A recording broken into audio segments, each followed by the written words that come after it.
दोस्तों, मैं शेखर एक बार फिर से बहुत बहुत स्वागत करता हूं अपने YouTube चैनल एग्जामनाथ पे। जी हाँ, जैसा आप जानते हैं कि मैं आरओ जो री एग्जाम है उसकी तैयारी के लिए मैं आप लोगों के लिए डेली कुछ ना कुछ नए प्रैक्टिस सेट लेके आ रहा हूं और प्रैक्टिस सेट 2 आपका पर्यायवाची पूरा हो चुका है। आज पर्यायवाची से ही रिलेटेड बात करेंगे, लेकिन ये हमारा होगा प्रैक्टिस सेट 3। बिल्कुल दोस्तों, इससे पहले हम आपको 3 वीडियो दे चुके हैं।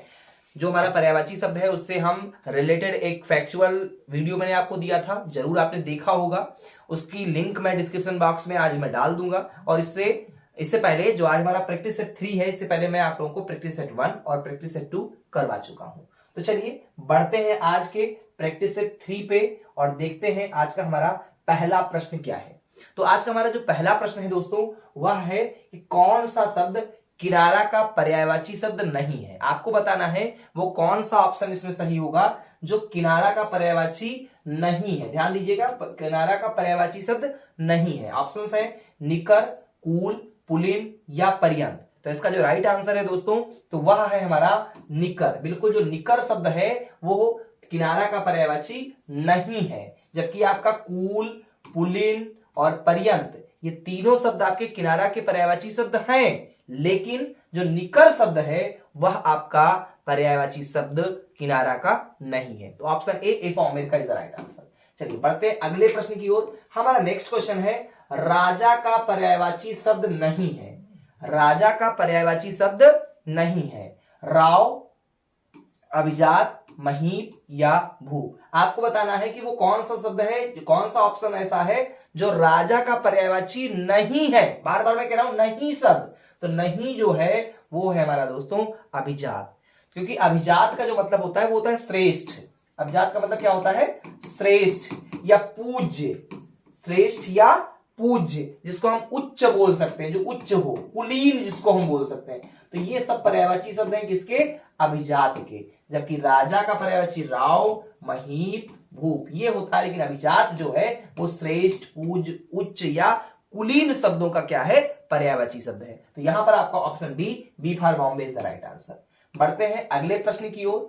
हमारा नेक्स्ट क्वेश्चन है कौन सा शब्द नेत्र का पर्यायवाची है। नेत्र का पर्यायवाची कौन सा है? यहां पे प्रश्न किया गया है अच्छ, अंभ, अंश या अभ्र। तो इसका जो राइट आंसर है दोस्तों वो होगा ऑप्शन ए फॉर्मेट का इज द राइट आंसर। बिल्कुल, अच्छ जो है यह शब्द नेत्र का पर्यायवाची शब्द है। अगर आप अन्य शब्दों की बात करें, जैसे आपका चश्म हो गया, जैसे आपका नेत्र हो गया, नेत्र तो चलिए ठीक है ये है। इसके अलावा जैसे आंख हो गया, जैसे नयन हो गया, ठीक है, ये सब क्या है? ये सभी शब्द जो है आपके नेत्र के क्या है? पर्यायवाची शब्द हैं। अगर हम और थोड़े से शब्दों की बात करें तो आपका अंबक हो गया, क्या? अंबक हो गया। आपका नजर शब्द जो है ये सभी किसके हैं? ये सभी आपके नेत्र के पर्यायवाची शब्द हैं। इसके अलावा प्रेक्षण, क्या हो गया? प्रेक्षण हो गया, विलोचन हो गया। तो ये सभी शब्द हमारे अच्छ के क्या है? जो ये पर्यायवाची शब्द है। और यहां पे प्रश्न था कि नेत्र का पर्यायवाची क्या? तो नेत्र का पर्यायवाची अच्छ है। नेत्र के कुछ मैंने अन्य आपको पर्यायवाची शब्द यहां पर बता दिए हैं, इसको आप नोट कर सकते हैं। जरूर आप नोट्स बनाते चलिए, क्योंकि पेपर ये ना सोचिएगा कि 6 महीने का समय दिया गया तो 6 महीने के बाद होगा। 6 महीने के भीतर आपका पेपर होगा। आप शुरू से ही तैयार रहें, क्योंकि फिर वही एक बात है, मेहनत अगर आप करते रहेंगे तो सफलता एक दिन में तो नहीं मिलती है। लेकिन सभी भाई बहनों, सभी प्यारे दोस्तों, ये जरूर जान लीजिए कि सफलता एक दिन में तो नहीं मिलती है, लेकिन एक दिन जरूर मिलती है। तो आप अगर लगातार कंटिन्यूटी आप में बनी है, निरंतरता बनी है, लगनशीलता बनी है, धैर्य बहुत जरूरी है, धैर्य को बना के रखिएगा। अगर आपके पास पेशेंस है तो बड़े से बड़ा मुकाम आप हासिल कर लेंगे। निरंतरता और धैर्य, मेरा जो एक कहीं ना कहीं कॉन्सेप्ट है, निरंतरता प्लस धैर्य बराबर सफलता। निरंतरता प्लस धैर्य बराबर सफलता। अगर आप किसी काम को निरंतरता के साथ करें और उसमें धैर्य भी है, लगन शक्ति भी है, तो आप उस चीज में बड़ा सा बड़ा काम होगा वो आप हासिल ही कर लेंगे। तो आप लोग बिल्कुल तैयारी करते रहें। एग्जामनाथ परिवार आपके साथ खड़ा है, प्रैक्टिस सेट करवा रहा है। और ये ऐसे प्रश्न हैं जो ये नहीं है कि सिर्फ प्रश्न है बस 20 प्रश्न देख लिए। ये सभी प्रश्न, इससे पहले मैं यूपीपी एग्जाम जो हमारा रद्द हो गया दुर्भाग्य से, उस एग्जाम से पहले भी मैंने जो है 5-5 प्रैक्टिस सेट करवाए थे हिंदी से और जीएस के। मैं लगातार कहता रहा कि ये प्रश्न ऐसे हैं जो कहीं ना कहीं बहुत इंपॉर्टेंट है, ये आपको परीक्षा हाल में मिलने वाले हैं। जिन लोगों ने जो हमारे कैंडिडेट्स थे, जो कॉम्पिटिटर्स थे, जिन्होंने ध्यान दिया, वो बेहतर स्कोर करके आए थे। वो दुर्भाग्य है कि वो पेपर रद्द हो गया। आपको हिंदी में लगभग 25 प्रश्न, मात्र 5 प्रैक्टिस सेट मैंने हिंदी के करवाए, और उस 5 प्रैक्टिस सेट में लगभग 25 प्रश्न ऐसे थे जो सेम टू सेम यूपीपी के एग्जाम में आए थे। तो आप बिल्कुल इस ट्रस्ट को, इस भरोसे को बनाए रखें। जो भी पढ़ाया जा रहा है बिल्कुल फैक्ट्स बताए जा रहे हैं। ध्यान रखिए, ये आपको परीक्षा हाल में ऐसे प्रश्न देखने को मिलेंगे, निश्चित तौर पे मिलेंगे, ये दावे के साथ मैं कह रहा हूं। तो चलिए नेक्स्ट क्वेश्चन की ओर हम बढ़ते हैं, और अगले प्रश्न हमारा नेक्स्ट जो क्वेश्चन है वो है, निम्नलिखित में से कौन सा शब्द अंधकार का क्या है, अंधकार का पर्यायवाची है। अब देखिए, तोमर, तमी, तिमिर या तुरंग। तो इसका जो राइट आंसर है वो है ऑप्शन सी, बिल्कुल option C, C for Canada is the right answer. अब देखिए, पूछा गया है अंधकार का पर्यायवाची है, तो तिमिर जो है ये अंधकार का पर्यायवाची शब्द है। अगर हम अन्य शब्दों की बात करें तो अन्य शब्दों में जैसे आपका तम हो गया, जैसे आपका अंधेरा हो गया, अंधेरा भी आपका क्या है, ये अंधकार का पर्यायवाची शब्द ही है। एक देखिए तमस्त्र, एक शब्द होता है तमस्त्र, तो तमस्त्र भी किसका है, तो ये भी जो है अंधकार का ही पर्यायवाची है। अंधियारा, अंधियारा भी क्या है, अंधियारा भी आपका अंधकार का ही पर्यायवाची है। तो देखिए, तिमिर के अलावा आपको कई सारे शब्द मैं और दे रहा हूं, एक और याद कर लीजिए, ध्वांत। ठीक है, थोड़ा सा कठिन है, बट इसी टाइप के क्वेश्चंस आपको देखने को मिलेंगे। एआरओ के एग्जाम में बहुत सिंपल क्वेश्चंस आपको देखने को नहीं मिलते हैं। देखिए, आपने ख्वाब बड़े देखे हैं तो मेहनत भी बड़ी करनी होगी। बिल्कुल, ख्वाब बड़े हैं, मेहनत भी बड़ी बन जाइए। मेहनत तो करना होगा, रातों की नींद तो जाएगी, थोड़ी मेहनत तो पड़ेगी, लेकिन हाँ, जिस दिन सफल होंगे, जिस दिन आपके ऊपर आरओ का टैग लगा, तो आपका समाज में कहीं ना कहीं एक बेहतर पोजीशन होता है, एक अलग इज्जत होती है, लोग अन्य नजरिए से देखने लगते हैं। तो उसके लिए आपको मेहनत करना ही होगा। चलिए बढ़ते हैं अगले प्रश्न की ओर। हमारा नेक्स्ट क्वेश्चन है क्वेश्चन नंबर 5। जिजीविषा का अर्थ है, जिजीविषा का अर्थ है जीतने की इच्छा, जीने की इच्छा, परोपकार की इच्छा या युद्ध की इच्छा। तो यहां पर जो ऑप्शन है वो है option B, B is right answer, बिल्कुल B for Bombay is the right answer. जीने की इच्छा, जिजीविषा का अर्थ क्या होता है, तो होता है जीने की इच्छा। चलिए बढ़ते हैं अगले प्रश्न की ओर। हमारा नेक्स्ट क्वेश्चन है, निम्नलिखित में से एक शब्द आम का पर्यायवाची नहीं है। देखिए, इसमें से 4 ऑप्शन दिए गए हैं, इसमें से एक ऐसा ऑप्शन है जो आम का पर्यायवाची नहीं है। कौन सा नहीं है, अतिसौरभ, सहकार, अम्ब या रसाल। तो यहां पे जो अम्बु है, option C, C for Canada is the right answer, बिल्कुल अम्बु जो है ये आम का पर्यायवाची नहीं है। तो ये है किसका फिर, तो ये पानी का पर्यायवाची है। अम्बु किसका पर्यायवाची है, यह पानी का पर्यायवाची है। हाँ, अगर इसी जगह पे अम्ब लिखा होता, क्या होता, अम्ब, ध्यान रखिएगा, अम्ब अगर लिखा होता तो फिर वो किसका पर्यायवाची होता, तो वह आपके आम का पर्यायवाची होता। लेकिन यहाँ पे अम्ब नहीं लिखा है, यहाँ लिखा अम्बु, वहां पे छुटाऊ की मात्रा भी लगा दी गई है, तो ये पानी का पर्यायवाची, जबकि आपका अतिसौरभ, सहकार और रसाल आम का ही पर्यायवाची शब्द है।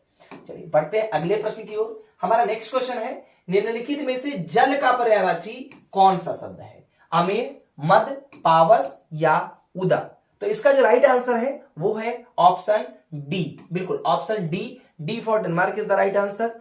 जो उदक शब्द है ये जल का पर्यायवाची शब्द है। अब कौन कौन से अन्य शब्द अगर हम बात करें तो अन्य शब्दों में हमारा आ जाता है, जैसे अगर हम ये बात करें जल के पर्यायवाची की, तो एक तो उदक आपका हो गया, दूसरा हमारा हो जाता है पानी, बिल्कुल पानी आप लोग जानते होंगे क्या होता है, पानी जल का पर्यायवाची। तो बहुत सिंपल सा वर्ड है जिसको लगभग हर एक शायद कैंडिडेट्स इसको जानते होंगे। इसके अलावा रस भी किसका पर्यायवाची है, ये भी पानी का ही माना जाता है। अम्बु, अभी इससे पहले वाले क्वेश्चन में हमने आपको बताया कि अम्ब जो है वो भी किसका है, तो वो भी हमारा पानी का या जल का ही पर्यायवाची शब्द है। और अगर शब्दों की बात करें, अमृत, अमृत भी जो है पानी या जल का ही पर्यायवाची है। पय हो गया, तोय हो गया, तो ये सभी शब्द जो आपके हम यहाँ पे लिख रहे हैं ये सभी क्या है, ये सभी जो है जल के पर्यायवाची। और यहाँ पे option D, D for Denmark is the right answer, उदक यहाँ पे आंसर सही होने वाला है। चलिए बढ़ते हैं नेक्स्ट क्वेश्चन की ओर। हमारा नेक्स्ट क्वेश्चन है, कौन सा शब्द गणेश का पर्यायवाची नहीं है, कौन सा शब्द गणेश का पर्यायवाची नहीं है, गजानन, गजबदन, महाकाय या गजकाय। तो यहां पर जो ऑप्शन डी है, D for Denmark is the right answer. बिल्कुल, गजकाय जो है ये गणेश का पर्यायवाची शब्द नहीं है, जबकि गजानन, गजबदन और महाकाय ये सभी क्या है, ये सभी गणेश के पर्यायवाची शब्द है दोस्तों। चलिए बढ़ते हैं क्वेश्चन नंबर 9 की ओर। हमारा क्वेश्चन नंबर 9 है, निम्नलिखित में से कौन सा शब्द वन का पर्यायवाची है? कैवल्य, वारण, दाव या नागर? तो इसका जो राइट आंसर होगा वो होगा ऑप्शन सी। बिल्कुल, कौन सा होगा? वन का जो पर्यायवाची शब्द है वो होता है दाव। दाव नहीं है, देखिए दाव पेच वाली बात नहीं है, दाव, कोई बिंदी ऊपर नहीं रखी हुई है, तो दाव हो गया। इसके अलावा अगर हम बात करें जंगल, ये तो सभी लोग जानते होंगे, जंगल जो है। अरण्य, बिल्कुल अरण्य जानते होंगे। कानन, ये भी किसका है? ये भी आपका जो है जंगल का या वन का पर्यायवाची शब्द है। विपिन हो गया, वन हो गया, ठीक है, वन तो चलिए आपका लिखा हुआ है। कांतार हो गया, क्या? कांतार हो गया, ये सभी शब्द, कांतार हो गया। अटवी एक शब्द है, अटवी, ये भी वन का क्या है? ये भी पर्यायवाची शब्द है। किसका पर्यायवाची है? तो ये पर्यायवाची है हमारा वन का। बढ़ते हैं अगले प्रश्न की ओर। नेक्स्ट क्वेश्चन हमारा है, चंद्रमा का पर्याय है, चंद्रमा का पर्याय क्या है? सारंग होगा, मतंग होगा, तुरंग होगा या भृग होगा? तो इसका राइट आंसर जो होगा वो है ऑप्शन ए। बिल्कुल, सारंग शब्द जो है वो चंद्रमा का पर्यायवाची शब्द है। अन्य शब्दों की बात करूं तो अन्य शब्दों में जैसे आपका विधु हो गया, कलानाथ हो गया, क्या? कला, देखिए बहुत सारे चंद्रमा के तो बहुत सारे जो है आपको पर्यायवाची शब्द देखने को मिलते हैं। जैसे आपका निशाकर हो गया, क्या? निशाकर हो गया, ठीक है। हिमांशु हो गया, शशांक हो गया, ये सब क्या है? ये सभी आपके चंद्रमा के क्या है?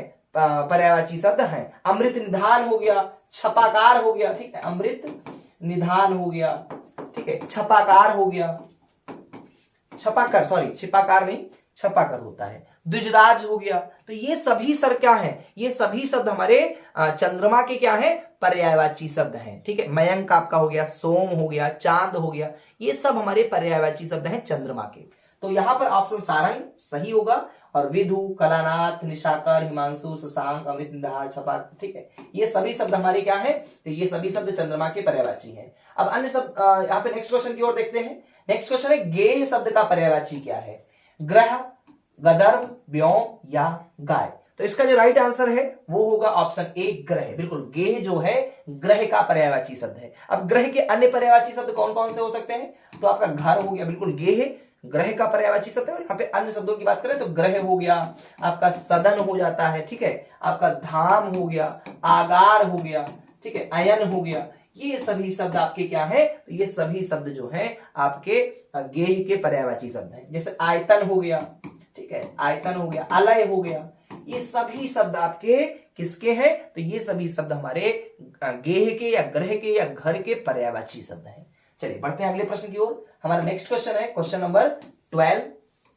निम्नलिखित में से कौन सा शब्द लक्ष्मी का पर्यायवाची नहीं है? देखिए, लक्ष्मी का पर्यायवाची नहीं पूछा गया है, तो रमा, इंदिरा, कमला या भारती? तो इसका जो राइट आंसर होगा वो होगा ऑप्शन डी। बिल्कुल, हमारा जो है भारती जो है ये लक्ष्मी जी का नहीं है पर्यायवाची शब्द। ये भारती किसको कहा जाता है? तो ये सरस्वती जी को बोला जाता है, जो ज्ञान की देवी है उनको भारती बोलते हैं। तो ये समझ में आया? बिल्कुल आपको समझ में आ रहा होगा। उम्मीद करता हूं कि वीडियो अच्छी लग रही होगी। लाइक करिए, अगर चैनल पे नए हो सब्सक्राइब करिए, दोस्तों के साथ शेयर जरूर क्या करिए, और एक कमेंट कहीं ना कहीं हम लोगों को भी बूस्टअप मिलता है, मोटिवेट होते हैं। चलिए बढ़ते हैं नेक्स्ट क्वेश्चन की ओर। हमारा नेक्स्ट क्वेश्चन है, तो हमारा नेक्स्ट क्वेश्चन है, अनाज का पर्यायवाची शब्द है। आपको बताना है अनाज का पर्यायवाची शब्द कौन सा है।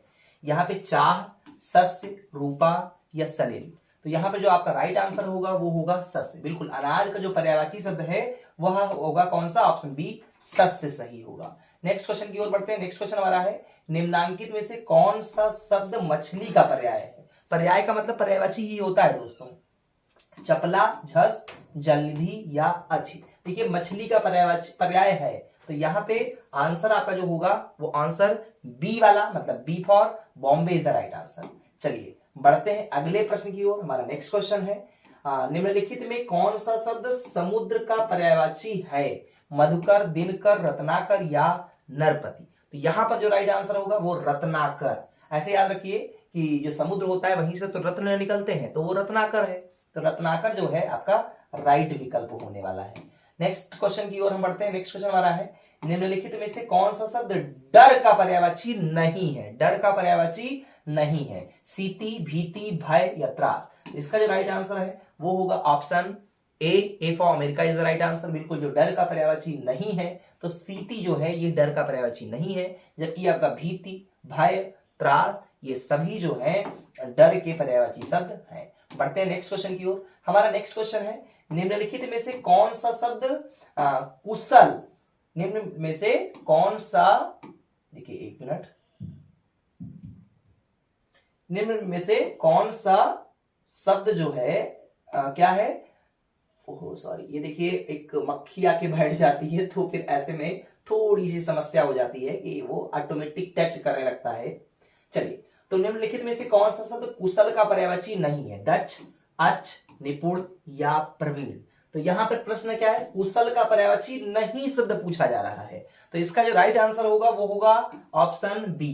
बिल्कुल, option B for Bombay is the right answer. तो कुशल का पर्यायवाची नहीं है। अच्छ जो है ये कुशल का पर्यायवाची शब्द नहीं है, जबकि आपका दक्ष, निपुण, प्रवीण ये सभी शब्द आपके कुशल के ही पर्यायवाची शब्द हैं। तो option B for Bombay is the right answer. चलिए बढ़ते हैं नेक्स्ट क्वेश्चन की ओर। हमारा नेक्स्ट क्वेश्चन है, निम्नलिखित में से कौन सा शब्द पक्षी का पर्यायवाची नहीं है? पंछी का पर्यायवाची शब्द नहीं है। यहां पे ऑप्शन है द्विज, खग, पंथी या विहग। तो इसका जो राइट आंसर होगा वो होगा option C for Canada is the right answer. बिल्कुल, पक्षी का जो पर्यायवाची नहीं है, तो द्विज है, खग है, विहग है, ये सब जो है ये सब पक्षी के ही पर्यायवाची हैं, बट पंथी जो है ये आपका पर्यायवाची शब्द नहीं है पंछी का। चलिए बढ़ते हैं नेक्स्ट क्वेश्चन की ओर। नेक्स्ट क्वेश्चन हमारा है, व्योम का पर्यायवाची शब्द नहीं है। व्योम का पर्यायवाची शब्द नहीं है। अंतरिक्ष, अंबर, पीयूष या नभ। तो देखिए, व्योम का जो पर्यायवाची शब्द है ये पीयूष नहीं है, क्योंकि पीयूष का मतलब अमृत होता है, और व्योम जो है अंतरिक्ष, अंबर या नभ का पर्यायवाची शब्द है। प्रश्न क्या था, व्योम का पर्यायवाची शब्द नहीं है, तो पीयूष शब्द जो है वो नहीं है। बढ़ते हैं आज के इस प्रैक्टिस टेस्ट के लास्ट क्वेश्चन की ओर। क्वेश्चन नंबर 20 वो है, इनमें से कौन सा शब्द कनक का समानार्थी नहीं है? सोना, मक्का, धतूरा या गेहूं। तो इसका जो राइट आंसर है वो आपका हो जाने वाला है यहां पर मक्का। बिल्कुल, जो कनक शब्द है इसका मक्का जो है समानार्थी शब्द नहीं है, जबकि सोना, धतूरा और गेहूं आपका समानार्थी शब्द है। तो ये थे मोस्ट इंपॉर्टेंट 20 क्वेश्चंस जो कहीं ना कहीं आपको एग्जाम पेपर में देखने को मिलेगा। ऐसा नहीं है कि सिर्फ आरओ एग्जाम के लिए ही ये इंपॉर्टेंट है। हाँ ठीक है, मैं बेसिकली आरओ की तैयारी के लिए ये प्रैक्टिस टेस्ट सीरीज तैयार किया हूं, बट आपके जितने भी गवर्नमेंट जॉब्स के रिलेटेड जहां पे भी हिंदी ग्रामर पूछी जाती है, जहां पर पर्यायवाची पूछी जाती है, उन सब के लिए, उन सभी कैंडिडेट्स के लिए ये इंपॉर्टेंट वीडियो हो सकती है। उम्मीद करता हूं ये वीडियो अच्छी लगी होगी, तो जरूर इसको लाइक करिए, सब्सक्राइब करिए, शेयर कीजिएगा। थैंक्स फॉर वॉचिंग, बहुत बहुत धन्यवाद।